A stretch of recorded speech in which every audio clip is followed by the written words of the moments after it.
Sunday Night Safran.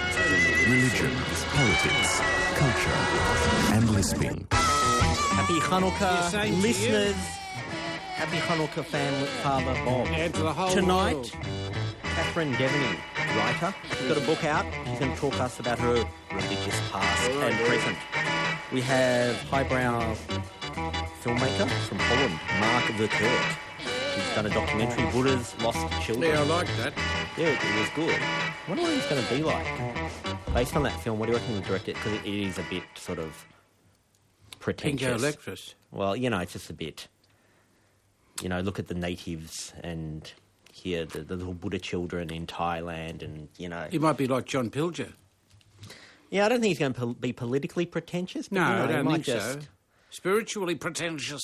I don't know. You can just imagine him, like, adopting a little kiddie and, like, putting him in a... A Buddhist monastery. You know, at the back of his house or something. We've got, from Short and Sweet, one of the directors of a play. You know, plays are interesting, okay? There's a revival of plays, Father Bob. It's an interesting medium. It is. But I read that script very short, unless I've lost half the bloody script. Danny Delahunty. And we also have frontman for Melbourne's leading... Jewish punk rock band, Yidkor. Bram press up, because they're going to be playing at a Hanukkah festival on Tuesday in Federation Square in Melbourne. You're going to share it with us. Hanukkah. And what do you... I got 9 candles sent to me in a parcel.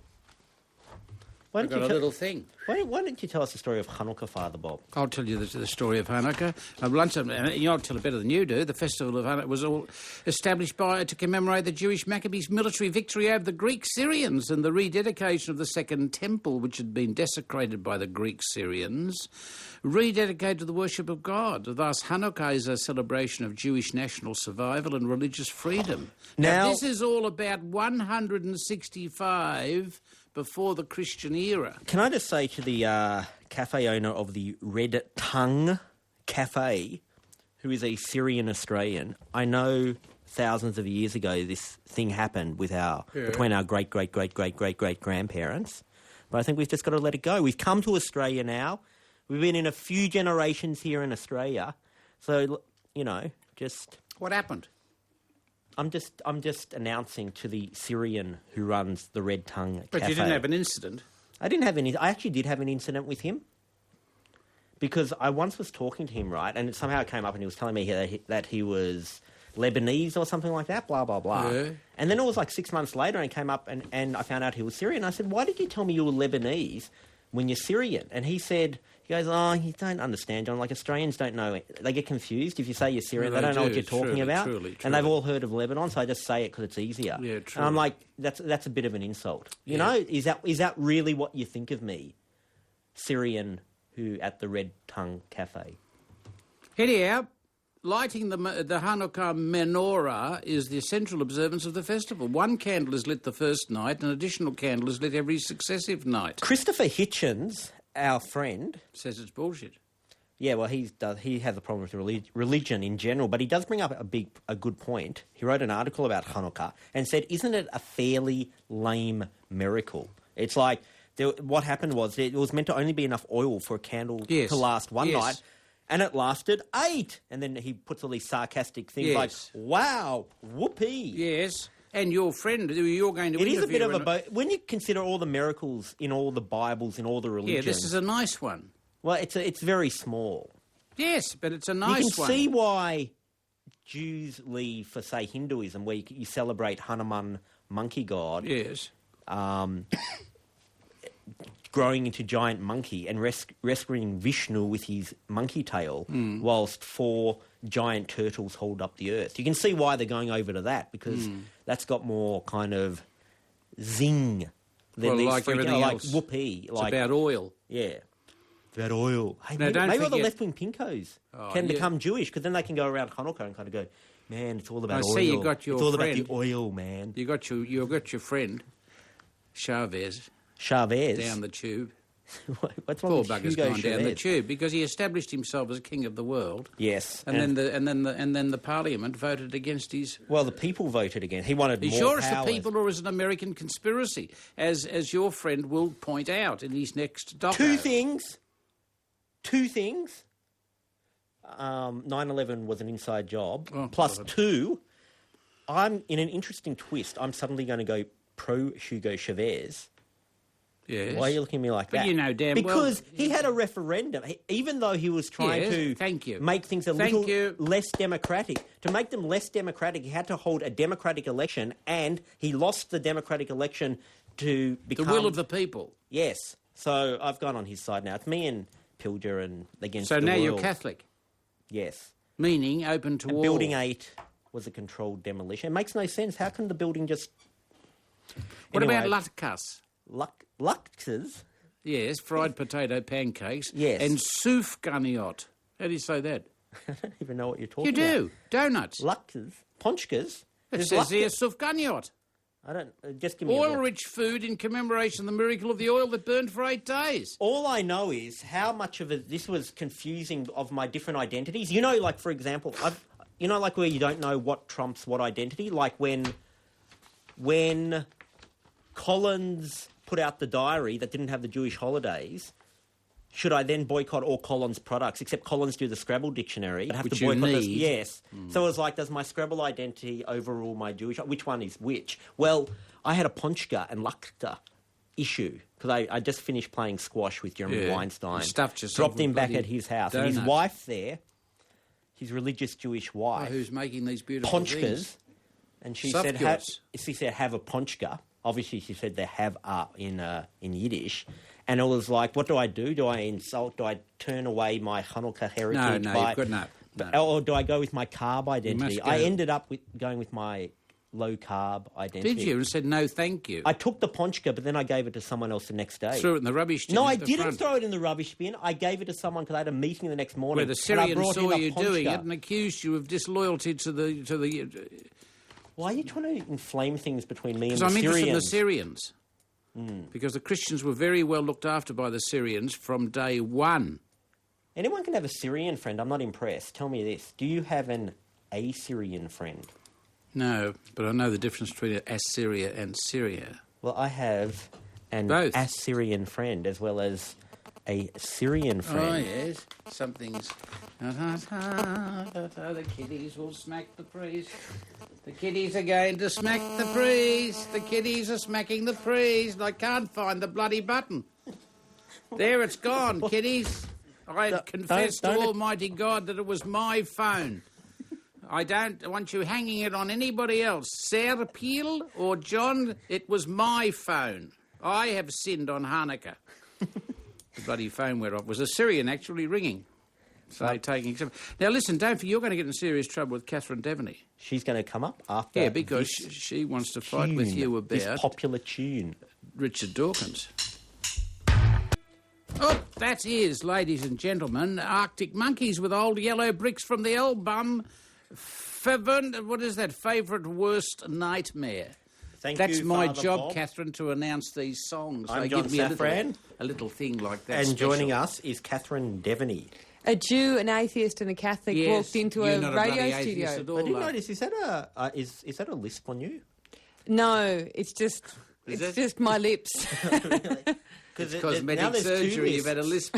Come on, admit it. All right. Now there's two lisps in this room. No, I'm not going to lisp. No, you've got the best list in the business. Okay, I understand. Bit of John You think? Safran lisping. Yeah. You're an author, a raconteur, a social commentator, and Am I? you have a new book. I am. I started Catherine as a stand-up. Deveny, it's not my fault they print them.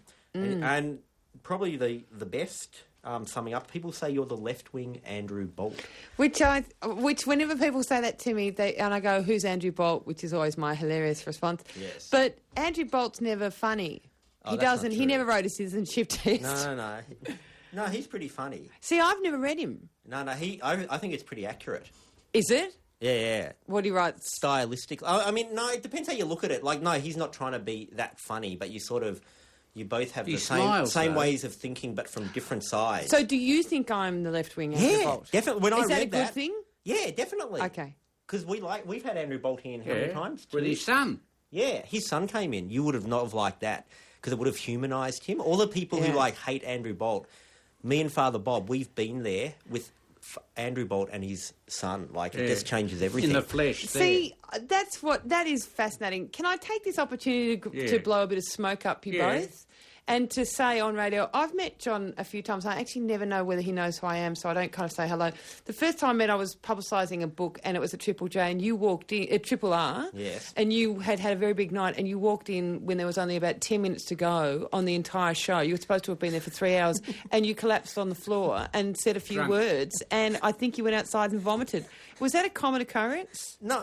Well, obviously that's when I was at community radio. Now that I've worked my way up from the lowest rating thing on the dial to the second lowest rating thing on the dial, government radio, I'm far more professional. But that's why I'm wearing my suit at the moment. I notice you're not mentioning my suit. It's a very nice suit. But the microphones, boys and girls, still smell like bong water, you'll be pleased to know. But that's Father Bob. He brings in his Therible. I tell him to stop bringing in his Therible. You smell like incense. I think you've been, what do you call it, mainlining? You said you were going to expose... I was just about to blow a bit of smoke. I was ready. I'm ready for the smoke. John Safran versus God. Yeah. Loved it. Oh, really? See, my problem is I only find conflict interesting. Yes, I know. So you saying, oh, you like my show, like I want to start a fight with you now just to... I like your shirt, hate your T-shirt. Like your show, hate the T-shirt. So okay, there we enough. go. So let's go in swinging. Now, your book, you talk about religion quite a bit. Now, what's your background? Were you born what?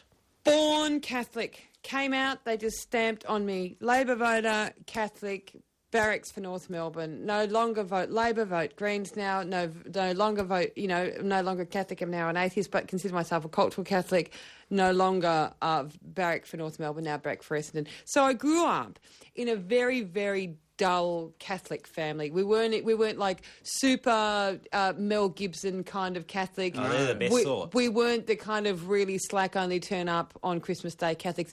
We went every week, but my parents are a little bit weird. They sent us to the state school because they didn't think the Catholic schools were well funded enough, and we went along to the state schools. Went every week for my whole life until I turned 19, and nothing happened. There was no lead up to it. I think we moved houses and the church was a long way away, and we all just stopped going. All just stopped going. But it's quite strongly entrenched into me. My partner, Mario, he's a Sicilian Catholic that grew up in a very interesting, like a similar kind of situation. But the Irish and the Irish and the Italians are quite linked, particularly through Catholicism and kind of their attitude towards women, because they're all scared of women, which I think is a good thing. There's not enough of it, quite frankly. But the fact that your husband might be scared not of married, you, partner might be scared of you, maybe independent of any cultural things. It might be just personal, like specifically you he's scared of. Well, the guy who runs the radio station here today told me that he was scared of me, which I thought was good. So I just went, ABC staff, They're very wussies. delicate. Timid, are they? They're They're very, wussy. very delicate. They're very scared of everything. So grew up like that, and Mario and he had been an atheist for a long time and I hadn't been, and he kept arguing with me about it, and I kept saying, it's a faith thing, it's personal, it's not your business, it's got nothing to do with you, it's I don't know why you would, just, it's my own thing, you can't question me, it's faith, I can't explain it. And I remember in one of these religious discussions, he and I coming to the conclusion that we'd got to this place, don't tell me how we got there, that he could quite happily walk into a church and put an inflatable I could walk into a church, put an inflatable sex doll on the altar. What are you looking at me for? But he couldn't. And I went, but hang on, you're an atheist and I believe in God, yet you couldn't do that, and I could. And he said, it doesn't stop me from being scared, is what he said, which is just talk about the whole cultural thing. Yeah. But he's an Locked atheist with manners. Sarah means different. It was a hypothetical thing that my point was that I didn't, I'd be scared of that pretty much. do you still... I'm pretty... I get scared by, things being not possessed or whatever. Was it after the voodoo thing? Well, a friend told me this week about this story, about this domestic violence type of thing where the woman stabbed her husband and the detail was that it was like this comb that they'd got from West Africa or something like that. And that whole little detail, like in my head, I was like, oh my God, because that wouldn't have just been physical. That would have been like, imagine all the mystical things that would have been in that comb because it's from West Africa. So do you buy into all that mystical stuff? I get a bit. I definitely prefer to, be a bit delicate. I know this seems counter to the stuff that's captured on camera, but I generally try to be a bit delicate around. It could happen. See, it's funny because since becoming an atheist, which is only so recent, Mario said to me earlier this year, well, I see you're an atheist. And I said, how do you know? He said, I read about it in the paper. Because my book is a collection of my columns that have been published in The Age and some that haven't been published because I occasionally get pulled because I'm a bit too out there. What gets pulled, by the way? I like keeping a list of things because one of the things that really annoys me about lefties is they'll talk about, something got pulled and then extrapolate into this big drama of this means this is always censored and I'm censored. And when really things just get pulled all the time.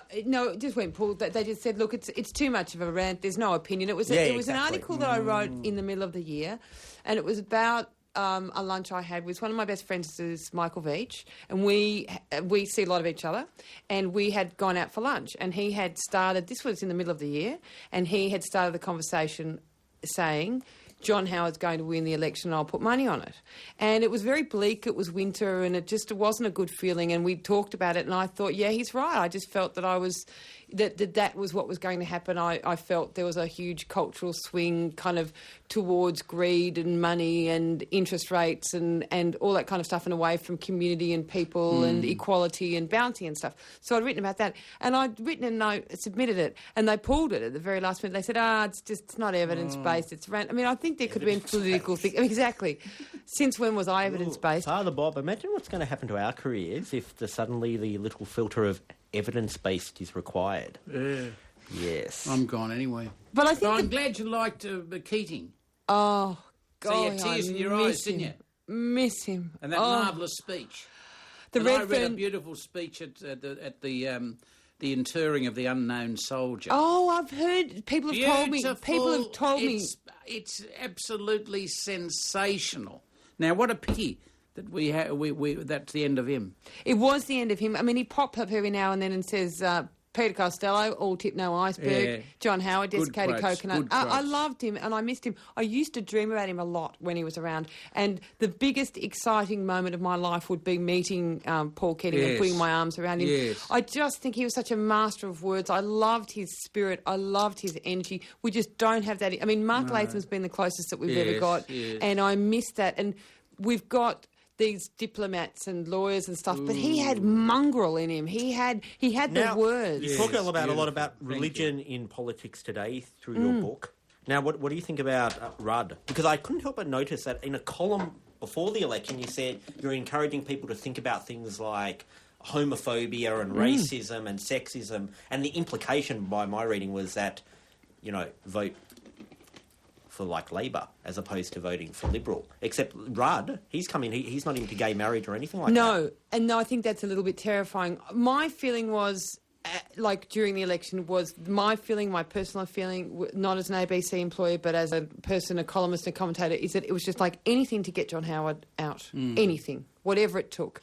And I just turned a blind eye to some of Rudd's issues. He believes in God. He goes to church. He buys into that whole thing. And I think that religion and spirituality and, the organised church has done a few good things, but not very many. I love the sense of social justice and the community and the helping and the pastoral care notions of it. But I'm a little bit afraid.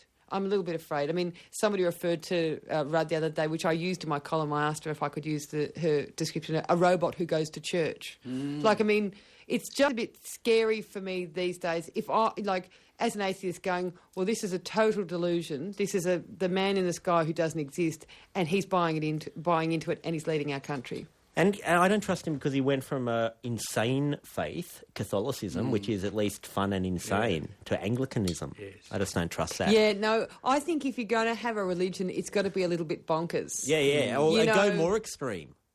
What? Like How he extreme? should have gone more extreme. I don't know. Become a Muslim polygamist or something? Yeah, something like that. Yeah, we're exclusive Or brethren. a Mormon Scientologist or something. He could have been the elect vessel. You know what? See? If you'd played your cards right, you could have been the elect vessel. Yeah, I'd like to be the elect vessel. Wouldn't that be much better than just being Father Bob? Yeah, well, instead of call, it's no good. Hello, elect vessel. Yes, you know, that's that would good. be lovely, wouldn't it? Yeah, it'd be good. They used to ask us in the army when we were chaplains and called Padre, "Excuse me, sir, yes, what do you prefer to be called?" I said, "Field Marshal."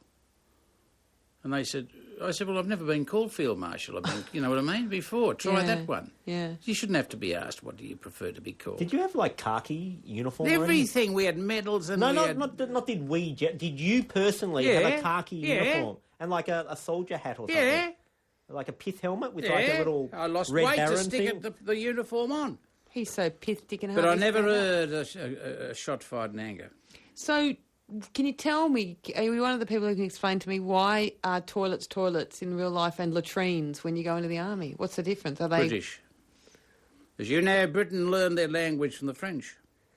And I presume it's a frog word, is it? latrine? Oh, it sounds You like would it to think me, so. doesn't it? Yeah, you would Or think so. sheet. See, those kinds of words. Kitties? Do you have kitties? I do have kitties. You've mentioned the kiddies in there. How are you bringing them up? With your two different cultures. Well, we're both atheists now. It's kind of bizarre. Not married. Kids have all been baptised in the Catholic Church. So why'd you do that? Hang on, you're just Culture. making this big thing about how both of you were atheists. And No, now but I've only recently become an atheist. Okay. This What, is this before week? No, this year. The kids are 9, 6, and 5. That's not their names, that's their ages. Yeah. But I thought that'd be good names to have. Why you not? know? Getting ready for the camp, isn't it? 9, come over here next to 6. And 5. And at the time, it was really weird. Most of my friends are Jewish or Catholic. Most of them. And I felt at the time, and I'm really glad, I hope to look back at my columns and go, oh, you're a bit wrong there. What were you thinking there? That was a bit bonkers. Because I want to evolve as a human. And at the time, I thought, I don't go to church. We're not married. But I felt that people who were not brought up with some sense of spirituality had a certain poverty in their life. That's how I felt. And it gave me an identity growing up and there was a sense of identity amongst our clan. We were kind of Catholics and stuff like that. And I kept meeting people with the Catholic jokes and the Jewish jokes and stuff. So my feeling was I wanted... and I wasn't... Mario said, fine, do whatever you want. It kind of wasn't a big deal. I said, look, let's do this. Yeah. And I said, just a bit of mumbo-jumbo, just to kind of...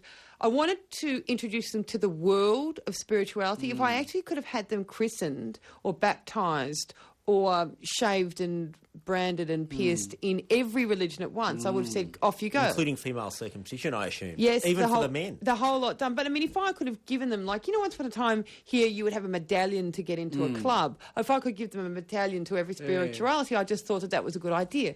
So that's what we did. And it was just a sense of... I feel that if you give a kid a white pages, which I don't even know exists anymore, like a telephone directory, they'll look up their name, and if you give them a Melways, they'll look up their street. And I just wanted them to have a sense of a jumping off point. And I actually knew a lot of kids who wished they were baptised and wished they were christened, and there was this feeling that they didn't. I wouldn't do it now. It wasn't a mistake. It's just it's quite a marker of the different phases I've gone through. They quite like it. I don't think they really even think about it. But Father Bob. Yes, sir. What's the ruling on unmarried couples getting their kids baptised? Let them be. Okay. Thank you. you're just too laid No, back. I'm not at all. I'm just telling you, this is the truth, whole truth, nothing but the truth. I'm not going to carry the can for the fundamentalist right. No, But fundamentalists what are would the Pell problems. say? Would Pell say? What happens if our friend and Mario turned up with their children to Pell's church? Would he baptise them? Yeah, I think privately he would, but if they started to make a fuss out, if she started writing up the column, George would feel compelled to... Turning up in your rainbow to sack. slam her. You know what I mean? Yeah. But listen, that thing on there, I know it's too long and it's boring, but you mentioned Dickie Dawkins in there, which you've fallen in love with Dickie Dawkins. I love him. But see, I don't know. See, this atheist thing gives me the horrors because I'm an atheist. Right. Okay. I think Jesus was an atheist. Yes. So you say that in the book. But you see, in the sense Why do you that... like? I love Richard Dawkins. I got that The God Delusion on audio book, and it's so hilarious because he's really Because most audiobooks, it's not even by the author, and it's like Yes, a story. mean, Whilst this is a polemic, and he's like really passionate. So Is it's he like, fired up? Yeah, it's like listening to like 6 hours of like some bitter stand-up comedy. Like it's like almost Bill Hicksy the way he slams everyone. Oh, that's great. Yeah, let me tell you about those Haitians and their voodoo's belief. Because I am dyslexic, so I have a lot of audiobooks. I listen to a lot of audiobooks. I mean, I read, but I love my son Dominic's dyslexic too. So we have a lot of audiobooks go on at our place. So now you've told me that, because people have said, "Oh, you're just ripping off all of Dawkins. You could just, the whole book. You've just ripped up the whole book." I'm thinking, well, I haven't read it. I haven't read it at all. I call it I tell people, haven't read it. I'm dyslexic. I don't read many books. I refer to it as the That's dog a bit delusion. harsh on like both you and Dawkins. It's like these Nobel Prize winning, I read his scientists. articles and I saw them. It's like seeing the film. But I will get the audiobook now that you said that, because it is true. Well, Christopher Hitchens reads his own audio does he? books. Drunk? Yeah, he does. Drunk? Madly drunk. We once had Madly him on. drunk. It was very hard to tell whether he was drunk. I didn't want to bring it up. I thought it was a bit rude. Really? To bring up whether he was drunk or not. It's just, you can hear him kind of staggering around and wine kind of falling out of glasses. But I will get Dickie Dawkins. I think I love his passion. I love his scientific take and his rationalism. Can we talk about the fact that you're an atheist, Father Bob? Yeah, but simply because, in fact, I think the problem is the gods, not God. Right. That's what I think. But, I mean, he says it's Bobby Waffle. Because, you see, in the beginning, your Jesus, in fact, was supposed to be the furthest away you could get from the acceptable notion of God. You end up executed on a bloody, what do you call it, rubbish tip outside the... Now, that's as low as you can go. See, my feeling is, now becoming an atheist is really interesting for me, and a lot of people feel the same way, that no one converts you. No. No one can make you turn into an atheist. No. What happened, I think it was having kids, and they were asking me questions about things that they'd heard about. And as I would explain, I'm going, yeah, well, there was this girl, and she was called Mary, and she was with this guy, and then she got pregnant, but she was a virgin, there was an angel, and there was a virgin, and I'm just going, none of that. I just thought, this sounds like a crock. Yeah. This sounds like well, a it does, total but crock. you see, because it's a bloody myth. So one by one by one, it was like a wall would fall down every time. Wall would fall down, wall would fall down, wall would fall down. And then suddenly I felt as if I was standing in a paddock. Yes. And there was once a house around me and there was nothing. But it was very liberating. And I can't remember the exact moment. I think it was when I was writing the column about I'm an atheist for Jesus. And I suddenly realised, and then there was all these things I would go to pray. Like if someone was sick or... and I would go to pray and I go, oh, that's right. I don't believe in God anymore. Yeah. There's a woman... But it doesn't matter. No, it doesn't. It doesn't. I actually feel that I live more deeply. I experience more. I feel like I've been taken out of the wrapper, and I just I didn't have an enormous amount of guilt, but it kind of felt that I was living a lie that I didn't even really realise I was living. Like I was living with a guy who was beating me, and I didn't even think he was beating me because I was just waking up and I had these bruises, but I didn't know where they came from. And then I just kind of went, it's just great, it's just great. But there is a school of thought that says that we shouldn't call ourselves atheists, that we should just go, I don't believe in God. They say, you're an atheist. Go, no, I just apply rational thinking to every problem that I come up with. So it's not any different. And so I'm not an atheist. It's just rationality. It's not a religion. See, I don't mind being anti-rational, that argument, because it is irrational. But I think it's relational. Now, you're raving on there in relational terms, which means, in fact, I'm perfectly happy. I mean, it's got nothing to do with me, but I'm perfectly happy that you're a God person. Father Bob. But I missed the one line there where she's talking about dyslexia, and you've got a magnificent bloody clinching line there, and I was trying to remember it as we came into the studio, and I can't remember. Your dyslexia and your Alzheimer, obviously, yes, but she's got a beautiful punchline. About being dyslexic. Oh, I know where it is. What is it? It's in the front. It's in the question and answer. Yeah, quick. Throw me the book. And they said, what are you working on at the moment? And I said, teaching my dyslexic son how to read. I'm dyslexic too. I saw this T-shirt the other day and it said, Dyslexics Untie. Took me ages to get it. Seriously, now you actually have to see the word dyslexic untie because it looks like dyslexic unite. And then it goes on and says, what's your favourite book? And I said The Dog Delusion by Richard Dawkins. So I like that great story. Beautiful. The dyslexic who went down to the crossroads at midnight and sold his soul to Santa. It's great. But anyway, Catherine Deveny. Yes. It's not my fault they print them. And it's funny because it's true. $20. Oh, that's cheap, Purchased isn't it? by Black Ink. It's my collection of columns because this goes nationwide, doesn't it? Yeah. I write about opinion on Wednesday, so it's whatever I reckon. Yeah, and that was a good one on piercings and bodies and things. And then I'm known for my television reviews where I get stuck into it. I take full credit for the acting of McLeod's Daughters. I can't figure out whether you never had a lisp or I've just gotten used to it over the last 20 minutes because I can't hear it anymore. Well, Mario says I've got a bit of a lisp. I don't know. Oh, no, it's there again. It's kind of the teeth. Thank you very much, Catherine. Oh, it's a thrill to be here, boys. Anytime. Thank sure God I've wrapped this up thank 8 God times. you're not a satirist. Oh, Okay, this is it. I'm No wrapping one it will be a up. bloody No one's allowed to say satirist. anything after I say this. What's a What satirist? is it? He's a satirist. Thank you very much for joining us, Catherine Deveny. No one say anything. We're going to a song. There to the bunk. There to the bunk. There to the bunk.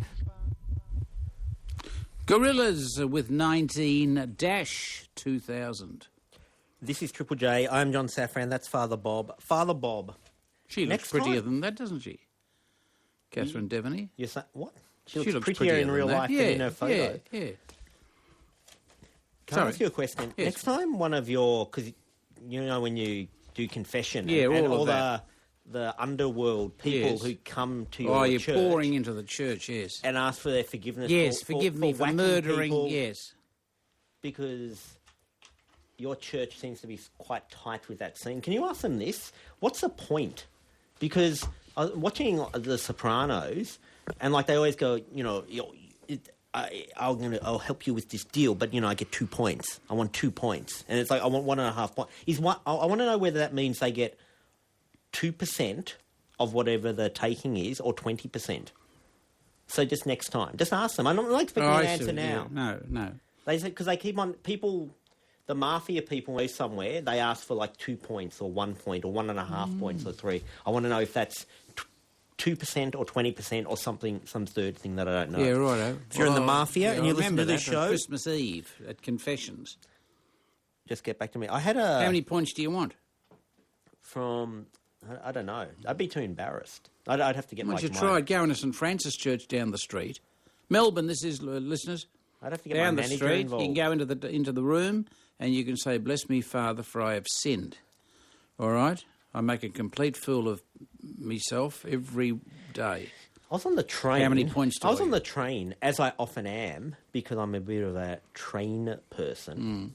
And this guy was waffling on. You know, like when you're not really listening, but they're talking so loudly. And he was like, I think he was either in the Green Party or somehow associated with the Green Party. And he was like talking quite loudly to these girls about, you know, what he'd been doing environmentally and blah, blah, blah. And I wasn't particularly trying to pay attention. Then they left, the girls, and he turned to me and he goes, "I heard you on the radio with Father Bob." Oh, Jesus, yeah. And I'm like, I go, "Oh, yeah." He goes, "You were talking about the Greens." And I go, "Oh, what did I say? You know, I can't quite remember. You know, you were like, oh, what do the Greens ever do?" And he was like quite snarky with me about good. this whole, I can't even remember this or whatever. And then I was thinking, like, I just kind of let it slide at the time. I was thinking, I'm on a freaking, I'm on public transport. I am actually living the green life as opposed to waffling about the green life. Yes. But you see, someone who's like a fundamentalist like him, that wouldn't count because I'm actually just living a green existence by using public transport all the time. Yeah. Whilst to be like him in his little crowd, you have to be announcing it and piously sort Did of you like... raise this question? No, with because I him? didn't think about it till later. I just Well, thought, you wouldn't need to. I 'cause- thought, maybe if you're a greenie, maybe when you're attacking people, maybe don't start by getting on public transport and attacking people who are on public transport no, you about were, their you were, green were, credentials. You Maybe- were offsetting your carbon imprint Yes. by being there. Of course, we could just, if we could somehow attach some sort of thing to his mouth. that went outside. We could probably... Or you could have asked him to blow close, up a black balloon. We could probably close down a few oil refineries because we could just power all these factories on the hot air that comes out of Now, you as a train traveller, are there many people in the carriage? I mean, I don't understand because I don't travel by train yet, not until I become incontinent. Yes. Or incompetent. But, I mean, you get on the train, there's one bloke there and you're there. Is that all there are? Or are there people sitting in seats listening to you and him? All around. Are there? Yeah. So you're safe? Yeah. See, I'd be nervous if a bloke started up a political conversation, he might then take out an Uzi. Surely he should, as an environmentalist, should contribute to the earth by decomposing in the soil and feeding his nutrients to the plants. Yes. Greenie on the Sandringham Line train. Yeah, thank you so much for that. That's interactive, isn't it? If only we had talk back. But this is Sunday Night Safran. Coming up next, we may be talking to... We are talking to Mark Verkerk. From Holland? From Holland? Oh, from Holland. Where it's dark and still. Electrons with Dirty Basement from the album Red Light Don't Stop. This is Triple J. I am John Safran. That is Father Bob. Joining us all the way from just outside Amsterdam, director of the film Buddha's Lost Children, Mark Verkerk. Hello. Hello, good afternoon, John. Hey, how are you? Bob. Good. We'd like to paint a picture to our listeners of... So where are you at the moment? Like, what are you looking at? Are you sitting in a room? Are you out on a field? No. I'm at home. It's for me about 6:45 in the morning, so it's still very dark here. Right in the sort of the beginning of a Dutch winter, so wet and dark and cold. Now, very well shot film, by the way. You know, you must have been happy with all the the fact it's not out of focus or nothing. No, right. No, they're a very photogenic subject as well. I must say. Now, I guess we should explain the film to the audience. Who are Buddha's Lost Children? It's a film that portraits the work of an unusual Thai Buddhist monk working in the very north of Thailand on the border with Burma. And the film is about the work that this man is doing with the village children there who have a lot. There's a lot of poverty problems. That whole area has suffered a lot with sort of drug problems, drug growing and drug trafficking over the years. And so who are the children? Are they like the children of drug dealers or drug takers, or how do these children end up as orphans? It's part of a whole big history of that area. There's been a lot of drug production historically. There are a lot of poppy growing and a lot of opium production. For many years, it was one of the biggest opium and heroin production areas in the world. More recently, the Thai government have put a very heavy campaign in that area to change that, and a lot of the actual drug activities moved across the border into Burma, but it has meant it has left basically a lot of children orphaned or with parents that are in jail or fled to Burma or have been killed in that process. So, Father Bob, can you please pronounce the name? No, it's too hard for me. Prakruk Ba Noa Kai Kosito. Right. No good. Noa Chai Kosito, yeah. Yeah, that's not too bad, was it? Well, what a brilliant idea, grassroots. And who is that man? Explain that. He's also known as the Tiger Monk, and he travels widely on horseback, fearlessly dispensing prayers, health care, education and tough love to villagers far from the protection and support of the outside world. With his Golden Horse Temple, he's built an orphanage, school and clinic, a haven for the children of the region who see him as a shaman, father figure and coach. That's true, isn't it? That's absolutely right. I mean, he's a grassroots Buddhist. A grassroots Buddhist. Well, that's something that's one of the things that drew me to the story. Just the fact that the work he's doing there is so incredibly practical.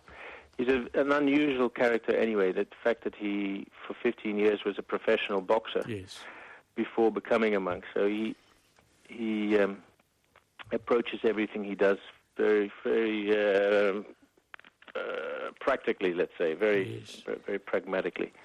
I like how at the start of the film, I think it was him who was talking about karma, and he was even though he's a very generous person, he was implying that there is a karma aspect to anyone in an unfortunate situation, including these children. Mm-hmm. What they might do worse in the next life unless they improve their lot in this life. Well, I don't know. He touched upon that rather delicate issue within Buddhism, which is, whilst the other religions manage to veer around that thing somehow, Buddhists are pretty confronted. Yes, and they're like, if you're in a bad thing, even if you're a kid who's a victim of all these bad circumstances, that there's a karmic aspect to why you're in that position. Right. I like the scene where, in fact, I think that they were pulling down one temple and building a new one, and there was a dispute between the kids and some of the local village kids, and you ended up with a beautiful scene of, I suppose, what we call in the West a reconciliation service, with the woman who was with him, is she a nun? She's a nun. Because she was talking straight, by God, to those kids. Woof woof woof woof woof woof woof. Yeah. I mean that's the only way they're able. They're the only people, the only Buddhist group, Buddhist monk and nun that are operating in that area. It's an area that is from for a long time been really outside the reach of normal Thai culture. And so the only way they manage to do that is by being very on top of things. But also there seems to be an underlying and accepted sense of reverence for elders in the village, so that you can take advantage at least of that in this country. That's gone. The kids have got no respect for anybody. I mean, street kids or kids living in public housing areas have got no adults much that they think much of, and therefore it's very hard to get to them, like that monk did and that nun, and any of the villagers who were good role models. What the hell have we got to build on here in the West? I don't know.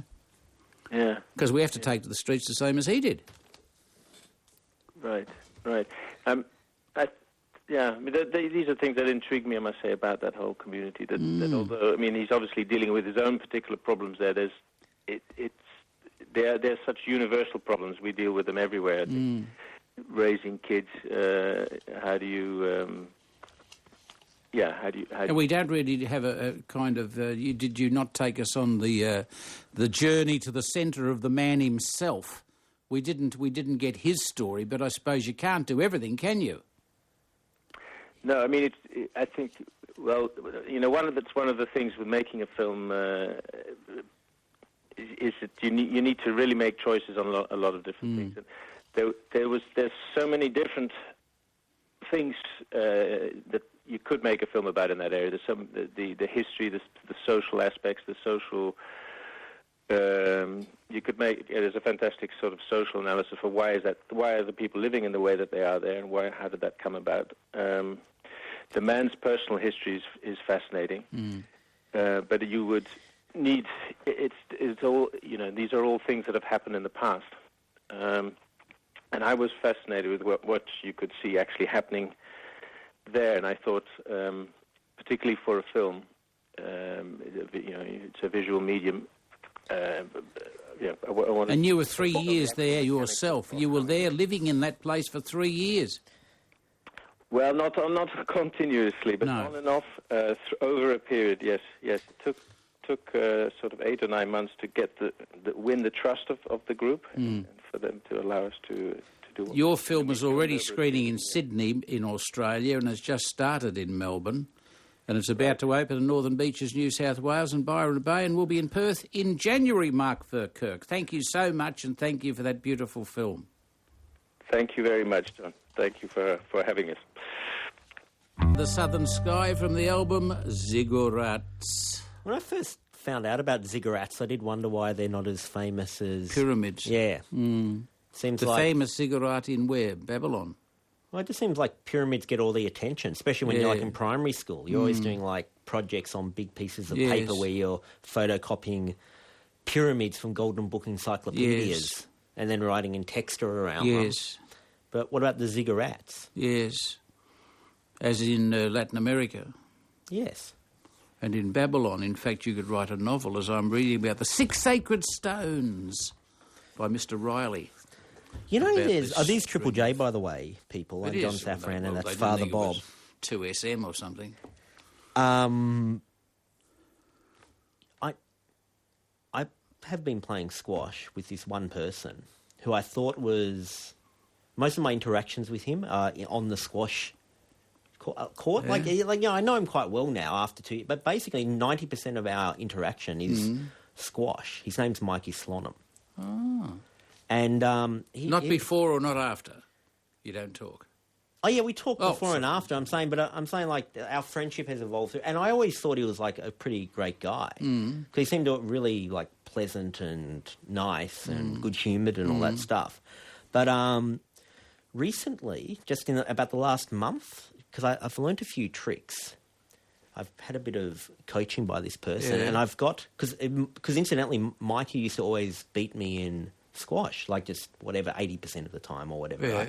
But you've crept up on him. I've crept up, and now I'm just better than him. Oh, dear, oh, dear. And now I realise the person I thought he was, was all based on... His being the winner.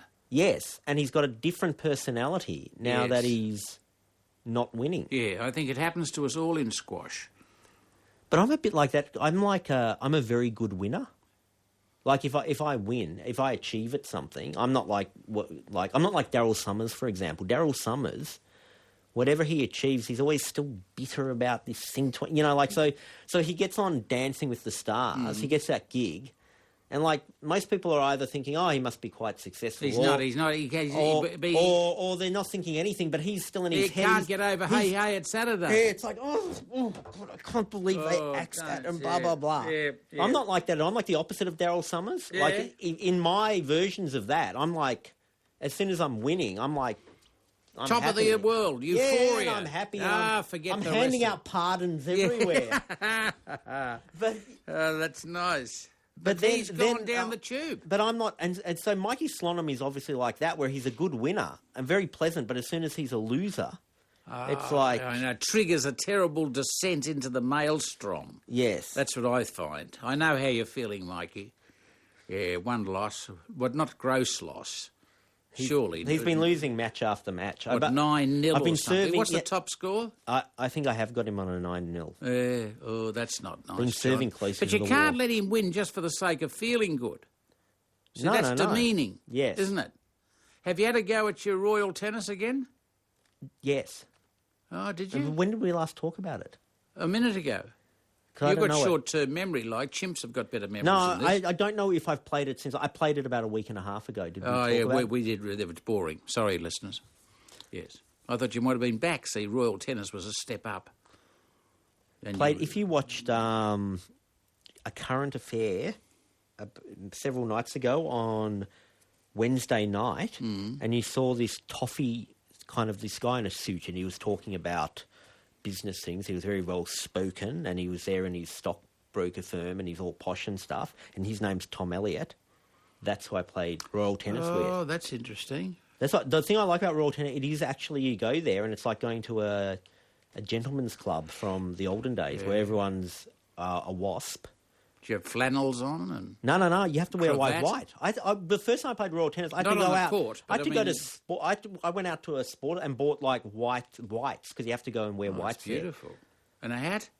No hats. Tom Elliott's the same, as well as taking me into this Royal Tennis scene. where, because you can't just go along. No, you can't just ring up no. and go, you have to be taken in. No. Whatever. Or He also is a member of the Snooty Melbourne Club. Oh. And he took me there once. Oh, did you behave or what? I stole a saucer. I stole a saucer. Oh, for God's sake. Because it had the little stamp. Melbourne. I don't want to hear it. It had the little Melbourne Club stamp Doesn't matter on it. what it's got. It's like Gilchrist hitting the cricket ball out, and that boy grabbed it and hit it and buried it in the ground. And Australia Cricket said, excuse me, even if we hit it out of the ground, the ball is still ours. You see what I mean? I see exactly what you mean. Anyway, so also, what am I stammering around for? You're supposed to be running the buddy show. Can I just say, nothing annoys me more. Or maybe nothing, I don't know. Too much of a build-up now. I wish I could go back. That's a bit like saying I'm about to tell you something very funny. What is it? No, it annoys. One of the things that really annoys me, and probably people who listen to this show regularly, but one of the things is this: when people attack like Rupert Murdoch things, like they'll talk about in sneering language, like Rupert Murdoch's the American. Rupert Murdoch's Australian and pro Howard and pro war, and they use Murdoch as this sort of like derogatory adjective before something. So if a left-wing pinko wants to sneer, we go, of course he read in Murdoch's Australia. And the whole thing is meant to be that somehow anything Murdoch does is bad compared with the good stuff that, like, for example, Green Left Weekly or a left-wing blogger does, right? And it just... I'm not sure that the facts stack up. What side is Fairfax on? I don't know anymore. They used to be the left wing, with Loonig and stuff. I don't know. So this is an example of what I mean. Because what do you got there? Well, I'm going to give you thing. an example. Like to give you the most basic example of the Murdoch's Australian broke the children overboard story, which embarrassed the Howard government. So like Chavez, they're good in parts. And they also leaked the Australian during the leading up to the latest election. They leaked those transcripts of the interview with Mohammed Hanif and the police. So it's sort of like you start adding up. It's like, well, now, if they leaked the US intelligence report saying there was no atomic weapons being made in Iran that you built your whole worldview on, well, then I'd be impressed. So here's the thing that I read on a left-wing website this week called Larvatus Prodeo. What does that mean? You know Latin? Larvatus, I will wash my hands. And it's headed definitely an own goal, but who? So it's all this sneering about the Murdoch's Australian. A week's supposed to be a long time in politics, but it seems that it's nowhere near long enough for those insightful people over at the Rupertian, Rupertian, like so they're calling the reptilian. Australian the Rupertian, Yes. get over their peevishness at the way the voters let them down by electing a bunch of trade union leaders and other assorted riffraffs to replace what's his name and his anointed successor. So they're sort of like, they're going, screw you, the Australian. Yeah. You lost the election because Labor got in and stuff, blah, blah, all derogatory and stuff like that. And then I looked at the Australian's editorial just before the election. Time to think about the future. So this is their editorial, who to vote, and I'll just go to the last line. Yes. We recommend a vote for Mr. Rudd. So even on like absolute most simple level, like they're just lying. It's like the Australian recommended Rudd, not Howard. Yes. But then also last week, the Australian won a Gold Walkley. The Australia's newspapers, Hedley Thompson has won the nation's most coveted journalism prize, the Gold Walkley. What did he win it for? Thomas's win was credited to his series of stories which exposed mistakes in the arrest and treatment of former terror suspect, Brisbane doctor Mohammed Hanif. Thank you. So I want to know if anyone who writes for Larvatus Prodeo, all of you, because you go to all the stands, please email me and tell me what you have ever done as writers that is better than exposing the children overboard lie or exposing the Mohammed Hanif affair. Yes, thank you. Just, tell me that. Very controlled and disciplined. Thank I would you. say. Insightful comment. We'll have more after this. Looking back on... Data Rock with See What I Care. Thank you, Father Bob Is it Data Maguire, Rock or who Data is Rock, the I suppose? other half of this Yeah, show, the more hosted mature by half. me, John Safran, Thank you. on Triple J. And to be replaced at Youth any radio. time over the It's summer youth break. radio. If you are over 26, don't listen. Go over. Download a John Fain podcast. Joining us is Danny Delahunty, director of Un-Australian, which features in the 2007 Short and Sweet lineup. 4 minutes? 4 minutes. Is it? Your play's only 4 minutes. 10 minutes. 10 minutes. It could be 4 Now, minutes. It depends how much you explain this don't whole- like it, really. Explain this whole concept of short and sweet. It's a collection of short plays that the Arts Centre are putting on. So In Melbourne? In Melbourne. There's 60 of them all up. But it's like a 60. competition. It's like 60. they put out the call, Yeah. and according to this little press release, a staggering 1,141 scripts were submitted from a total of 12 different countries, including Germany, Singapore, UK, Canada, and Finland. Apparently. They pay some people to read through all of those, and we get about 100 of them that the directors read to choose what okay. we're going to do. So we get a lot of the... Also, the whole directing thing's separate from the... Oh, it's all separate. Yes, It's yes, yes. all And how many organised by- directors are there? 60. 60 directors, 60 writers, and about 200 actors plus. How many plays did you read through? About 80 all up. A lot of them... Did you kind of fast forward through any of Yeah, them? yeah. I'm always like judging short film where I just fast forward and stuff. Yeah, I read the first few lines, or sometimes I just read the character list, and Yes. it's like, 8 women dealing with issues that I don't want to deal with, so I'll skip over that I'm of one. course going to do next year. Now I know about this little competition. I'm going to do an elaborate prank where I submit Shakespeare plays, but change the names a bit, and then when they get rejected by you, I'm going to turn up with my camera and go, ah ha ha, Got me. yes. Oh, so Macbeth apparently isn't good enough for you, Danny Delahunty, and it will be an amazing moment of vengeance. I don't know why I've No, what did you pick turned on him you. for? Yeah, sorry about that. I went to see this he's a guest. on Thursday night, but your play wasn't there because they play 10. They do, Per they do. session? They have 10 per session, and there's 10 in a week for the top 30 plays, which are the special ones. Yes. And then there are 10 wildcards, which only get one performance, and so I guess that makes them more special. I'm not sure. But so there's 20 per week, Yes. and it started this week, just gone. And when you walk in, they give you a voting form. Yeah. So it's a bit like being, I don't know, democracy. You vote. And you vote for your yeah. favourite one. But Yeah. this is my form here. Do you know why I haven't put it in? This because I was writing sarcastic notes to the person I went to the play with on the back of the form. I wasn't really thinking about it. And then it was the end of the night. I was going, I can't put this in because I've written on the back of the form things such as, well, this is the main thing. Look at that. No, it's Too no many good. fat people in this play. Yeah, no good. And I thought when they're counting the votes, No good. if someone takes it out and they've also done a play and they're thinking I'm referring to their play, they're going to be No like, good. yeah. So, but can you hand this in? I could do that for you, I guess. Although there's this big thing about not rorting the voting system and stuff. So Ooh, yeah, you can't, John. Don't seduce the man into that position. Now- Magdalena, Jason, and Sharon. yeah. Characters in my Yeah, play. 10 minutes. 10 minutes of Yeah, those I read three. it. Oh, you read it? Of course I read it, Oh, but I mean, nice. I had to act it too in my room. You know what I mean? Because you can't just read a play. No, can you definitely You have yeah. to actually get into it. Yes. So I was very impressed with the characters. So the What- buffering what- really Yeah, what- went but well. true what- to life. what are the Is this thi- supposed to be true to life? It's as true as you can get.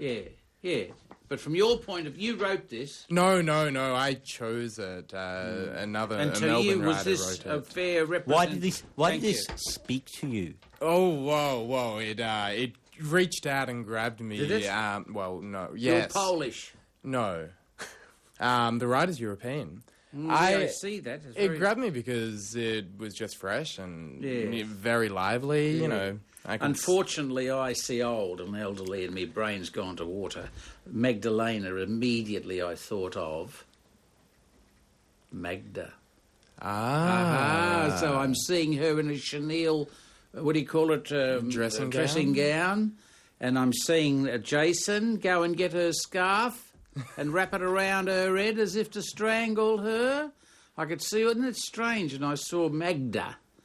Yeah, I never actually made that connection. Do you know the guy who... You wouldn't have made it. Do you know the guys who did A Ramble Through the Wooded Glen, which I saw last night? I do know them. That's quite a confronting play, which features a word I don't like to use on the radio because it drags every... You know how we once said, let's never mention a sentence with the word either... Exactly.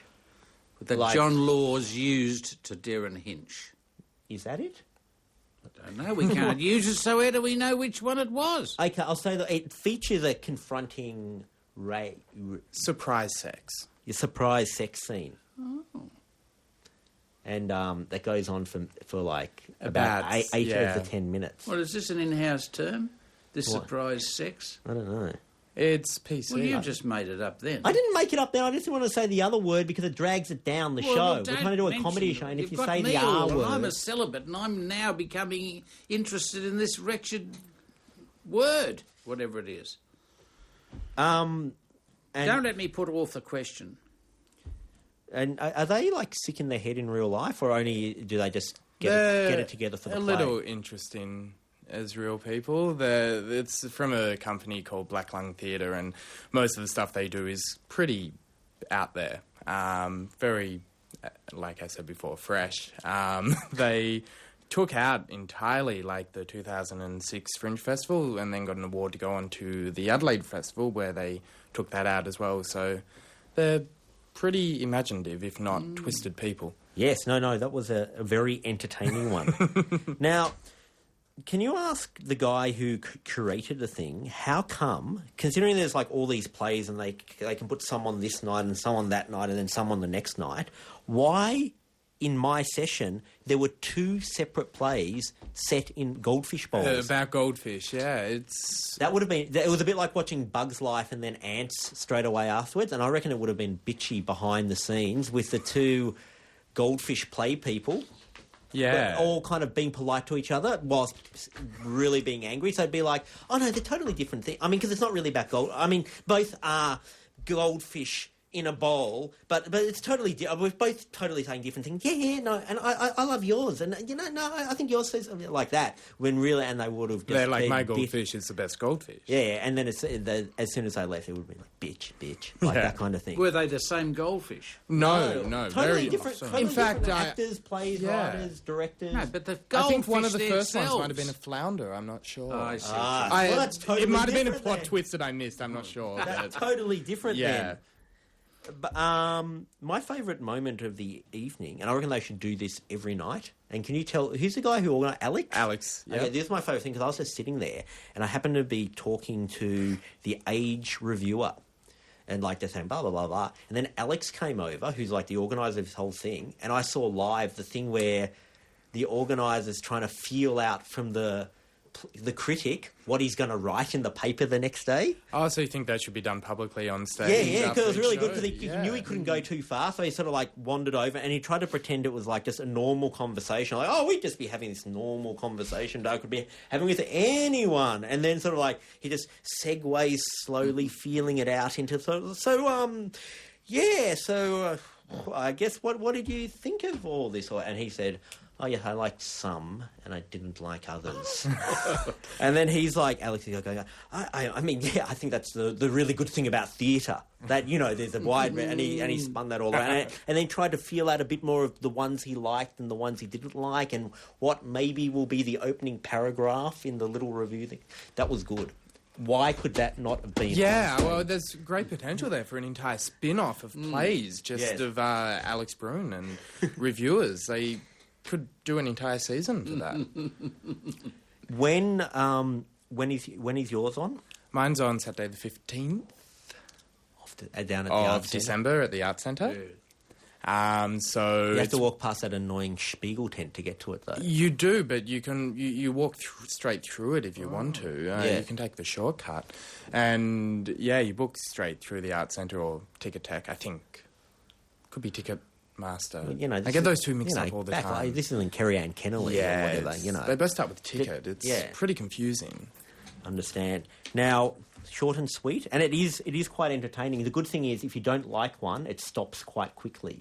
So it's a bit like an ad break or whatever. What happens next? It's like, how annoyed are you going to get from a Mr. Sheen commercial? Because even if you're infuriated with it, it's over quite quickly. Yeah. It's just not worth getting emotionally attached. Yeah, That's right. Lots of every good 10 ones. minutes you get an entire change of scenery. We do it again. And I predict, We my keep doing prediction... it? We keep doing it. 10. 10. Then Truly, then for how they long? give the audience 20 minutes. I reckon to- a ramble through the wooded glen may take... I haven't seen yours, though, yet. Wow, yeah. As you soon as I haven't see that... yet. Oh, I had an awkward moment afterwards also where someone came up to me and said, which one did I like, and blah, blah. I had no idea that the woman was the writer of the first one. Oh, no. Yeah, she was in that delusion. You know, like in little scenes, they're all like very delusional. Like they think everyone knows everything about that. Well, like what the hell am I meant to know that this woman who's not even on stage is somehow some renowned writer of plays in Melbourne or whatever? So then I I said, it was a toss-up between A Ramble Through the Wooded Glen and the first one that you did. So I recovered quite quickly up until good. she's driving in her car right now listening to this on the radio. Yeah, I get similar problems. I mean, when you go to the previews and everyone there is involved in one of the plays in one way or another, or one of the plays not on that week, so you have to love everything until you leave the venue itself, and then you can talk, honestly, but you never know who's behind you. No, all quite good. I would say 7 out of the 10 were quite good. And some within that 7 are, very good. So I'm not being negative or anything. It's pretty high quality because, I mean, they screen everyone. Even the before they emotional let you ones, do I was surprised there anything. was 2 like emotional ones which emotionally resonated. And I thought... Yeah, I usually can't stand that sort of stuff, but and most of the time I can't. But every now and then there's one that I can actually enjoy. Yes. That touching, emotional stuff. Are these all amateur actors? They're all volunteer actors. A lot of them work professionally. I call them but- amateurs. Although Well, I mean, actually, amateurs, the I old- was thinking... And the other kind of moment when I was watching, I was thinking how it must be good when you become an actor and you become so big you don't have to push the scenery off. Yeah, you get as someone else you to- leave. Because I did think that was a bit sort of like, I don't know what the word is, not quite dehumanising. That's taking it too far. But I did think, it must be sad if you're kind of in your head, you're like, I'm going to be an actor, and then you're there, you do your your great performance. Finally, I'm in front of it, and then it's like, okay, and then you have to walk push off your own couch off scenery. the side. Yeah. Well, it's the nature of the show, really. I know, mean, and when it's- you got We knew 10 when we plays, voted in Rudd, we'd be living in the socialist state where we're all equal, and the scenery all push pusher our own offers. couches. Although that's like strike breaking or something, isn't it? It's like, what about the scenery pusher offers? Oh, yeah. I mean, Why are we you could be so putting them out of anti-union? jobs. I didn't realise that. Thank you very much for joining us, Thank Mr. you, Danny John. Delahunty. Spider Bait with ADD from the album The Flight of the Wally Funk. This is Triple J. Thank you. That is Father Bob. I'm John Safran. Thank you. Spider Bait, one of those bands that...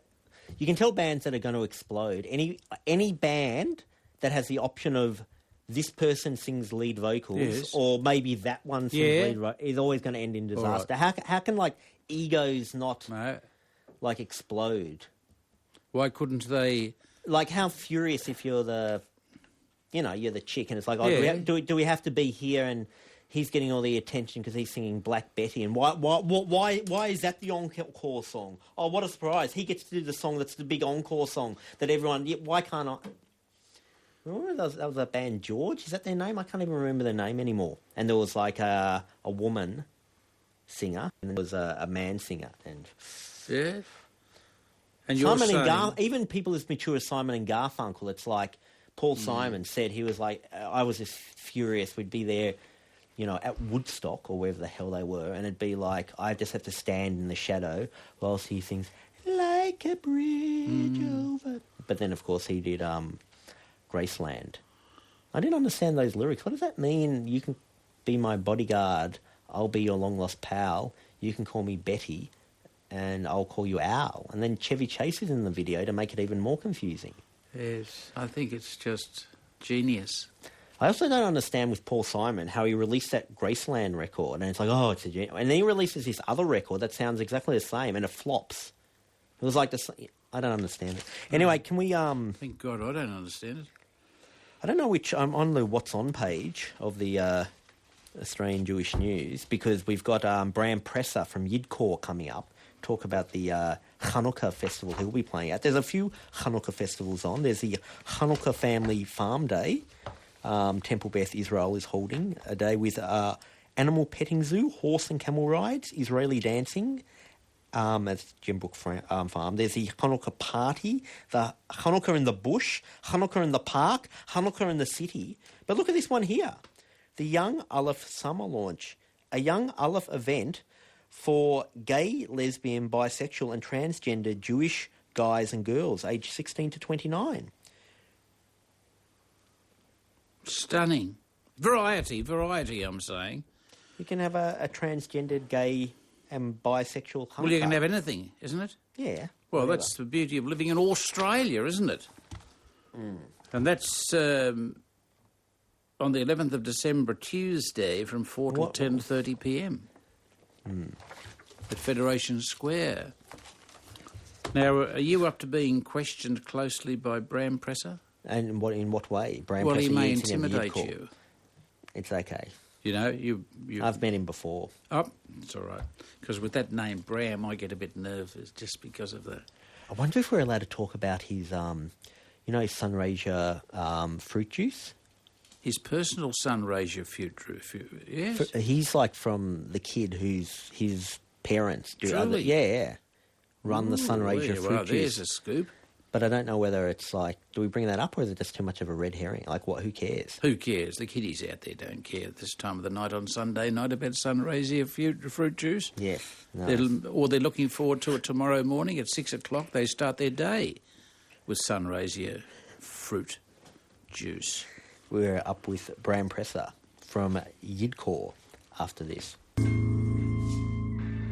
The Wombats with Backfire at the Disco from the feature album A Guide to Love, Loss and Desperation, Bram. Religious Song of the Week. For Religious Song of the Week this week, because it is the 6th night of Hanukkah, we have 9. 8. You've added one. I got a candle thing with 8 along the bottom Yeah, and one and then at the top. and the one at the top is the shamash which you use to light the other 8. So that's the head Oh, candle. what have I done? We have Bram You can have a Presser. ninth night if you want. Bram Presser, lead singer of Melbourne's premium Yiddish punk band Yidkor, Amongst the many others. that are out there. who'll be playing at Hanukkah in the city on Tuesday night in The Melbourne. final night, Hanukkah. It's a bit. There has been tensions in the last couple of years because there's 2 big Hanukkah festivals. There's Hanukkah in the city at Federation Square and Hanukkah in the park Right. at Caulfield. And one year I think they accidentally Yeah, actually clashed. the first year that we played Hanukkah in the city, which was 2 years ago, they were on the same night. They do sort of cater to rather different audiences, though. Now, I've got the flyer from Hanukkah in the city. Now, it is good. You got top billing. Yes. Yidkor. Yes. You're above Dorothy the Dinosaur. Above the Dorothy the Dinosaur Show and the Klezmerits and the Hanukkah All-Star Band with Troy Sussman. Yes. Well, you know, I can't say we could hope for more, you know. Yes. Everyone dreams of being above Dorothy the Dinosaur. Now, A Bob, fine Jewish woman. now, Bob gave a rather poor Wikipedia-esque description of Hanukkah before. He tried. Can you give us a better rundown of what Hanukkah is? It's all about oil. It is all about oil. That's a fair call. Whilst we were being oppressed greatly by the Greeks back in about 165, I think it was AD. Might have been BC, but there's only about... It is BC. Sorry, Father Or Bob. BCE. BC, yes, BC for us. Sorry. Yep. Apologies. And they were generally completely slaughtering us. And there was a little band of rebels called the Maccabees, and they were holding fort, and they found a little tub of oil which should have lasted them one day. and it miraculously lasted them 8 days. And That allowed is, what a miracle. I mean, know, I've heard of I know. splitting the Red Sea. I've heard of Christ coming back from the dead. I've heard of Ganesh with his many arms. But that thing of I know, oil. lasting Oil. as meant to one day last for 8 See, that days. started it all. It's also very timely now. If our petrol lasted, Isn't it? Sorry. Yeah, but I mean, this is where it all Oh started. yeah, the oil was. Yeah, I crisis, know. Yeah, exactly. Isn't it? It was the first oil One crisis cup saved by God. So turning into 9. there's still hope yet. 8. Yeah, exactly. So 8 days later, the Maccabees, I don't know, kind of won. I kind of remember that you telling me some story years ago, or someone telling me some story that you did a cover version. You'd called it a cover version of Adam Sandler's The Hanukkah song, and you got in trouble from him or something. Yeah, Please flesh that out. We wrote a new lyrics to the punk rock Hanukkah song. That's an Adam Sandler. Yeah, song. the Adam Sandler Saturday Night Live skit, and we put a whole lot of punk people in it, and Natalie Portman, who's my own special obsession, and that and every other Jewish boy, and we sent it to him and asked for permission to release it. The label in America asked, and his lawyers said no. And actually, 5 people wrote that song. 4 people said yes, we could do it. He said no, and he has right of veto. Yes, being the Adam Sandler. And he threatened to sue us if we were to release it. And then about 8 months later, he released a new version of the Hanukkah song with half our lyrics in it. And I know, shock. And we sued him and got nowhere. Got nowhere. Come on, what chance did we ever stand? As a matter of fact, I think who was your lawyer? Don't tell me who your lawyer. Did you get Alan Dershowitz? No, Alan Dershowitz wasn't available that day. He was too busy writing Defences of Israel or something of that sort. But anyway, so we sued him, got nowhere. His quote it was all over the papers in America, which was actually like a great 15 minutes of fame, where he said it was utterly ridiculous, our accusations, and he wouldn't dignify it with any further response, and he didn't. And so then we thought, well, but then Rain Over Me was released and kind of flopped. So you had the last laugh. Well, no, several of his films since have flopped, and I think that we put the Moz. we put the Moz on.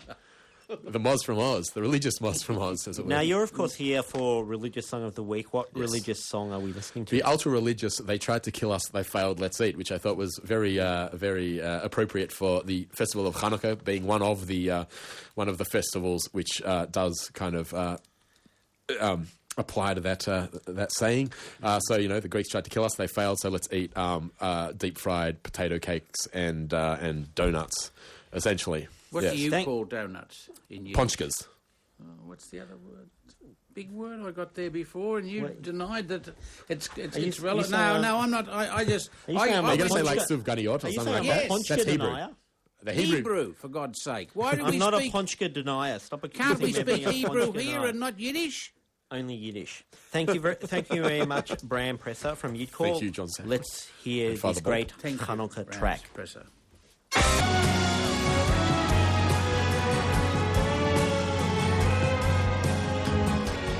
Leor with Heal Me, John. This is Triple J. I am John Safran, that is Father Bob. I see Anthony LaPaglia in the paper here. He's looking quite... Elderly, is he? No, he's lost a lot of weight. Yeah. Which I might have to eat humble pie, because I've occasionally seen him on TV, and he implies that the reason he's in the particular body condition he is he's somehow packed on the pounds for a role. Yes. And I'm just thinking... But then you watch the film or the TV show and go, really, was that really necessary? Like, what's the difference with... I think you're just sitting on the couch, possibly during late line, possibly not eating cookies, and you just packed on the pounds, and now you're kind of post-rationalising and pretending to us that it was for a movie role when really yes, you think you're just a that cookie eater. Convoluted, do you? What are those things you're eating in your couch? Cookies. Oh, cookies again. Oh, no, I haven't been eating them this week. Well, how'd you give them? Because it's Hanukkah. No, not because it's... Hanukkah only makes it harder to... All those ponchkas, and I have to give up. Not ponchkas. The things the boys said here, Mr. Presser, said they were called, whatever they are. How's your organisation for your festival? What? What's that festival you sell it with? Christmas. Oh, yes, that's right. We wish you a Merry Christmas and a Happy New Year. I saw you whoring yourself out on a current affair. On a current affair. Hoochies at last. So what happened? They rang up and said, listen, we want to get a comment on ho, ho, ho. Oh, that's because there's some controversy over Got sacked because it was said the kiddies will think that ho, ho, ho is a reference to the American hoes or hoochies. So I said... What was your kind? So I had the volume down. You immediately knew I'd been caught again. Yes. And compromised my position. Yeah. So I said, by all means, boys, drift past. So they came down, and I discovered, in fact, a Father Christmas doll in the house that had electric lights going off and on and whistling tunes. Oh, yes. So I brought it out to the boys, who were quite stunned, and From said... their current affairs. Current affairs. And I said, will I carry Father Christmas into the church? Let us put Father Christmas back into Christmas. And they fell for it, and lo and behold, we took ho, ho, ho and turned it into he, he, he. And Thanks for that rap. How much made it to the final story? I don't watch those. Oh, so you act snooty about the current affairs shows. Like, I wouldn't watch those tabloid TV whilst you appear in them, though. Well, I've told you, I'm an activist, not an actor. I heard you got to watch the rushes of your dear listener. What? What do you want to do now? Your friend Father Bob was bumped from Denton. Yes. But I heard you finally got to see the tape. And I don't blame the man, because obviously I'd gone prepared not to be wiped out, and lo and behold, ladies and gentlemen, I made a fool of myself, and I talked and talked. Were you boring? And talked. I bored myself. I fell asleep watching the 15 minutes. Have you watched Denton? When he goes to the audience at the end, yes, that's basically nice. A person can have like a purple patch on their chin, yeah, and somehow they can talk for 20. I can't imagine how, and they get some story out of that. I can't imagine how boring you must have been to have been boring. bumped. Oh God, it was, exactly. And they were nice enough to say it wasn't your fault. It was the first interview of the year, and I knew in my heart of hearts, and I apologise to Mr. Denton for that display. Self-indulgence. I'm trying to think of the most famous person I've left on the cutting room floor. I am. No, I didn't. I haven't left you on the cutting room floor. Of course I was. I don't think anyone smashed. Consumes my work and says, gosh, there's a lack of Father Bob in that. Who did you leave on the cutting room floor? Terry Lane, for example. Who sat in this very studio. I know. I did... Slashed him from the thing. Awkward. A Machine Gun Fellatio. Awkward. And next time I bumped into them, they were just, They didn't even scrape in. No. For a split second. You have to be fairly brutal, you know what I mean? It's all about... I know yous do. That's why I keep saying to people I can't just be polite to people. No. It's if there's 100,000 people watching. No, you can't. It's up to you. You're in the booth. Father Bob, thank you, on that boys note, and I'm girls. wrapping you up because it's the end of the show. Boring. Go to triplej.net.au/Safran if you want to go to the guest book. Or you can download a podcast. And thank you to all our guests. Buddha's Lost Children, Mark Verkerk, Bram Presser, the front man for Yidkor, and Danny Delahunty. Goodbye.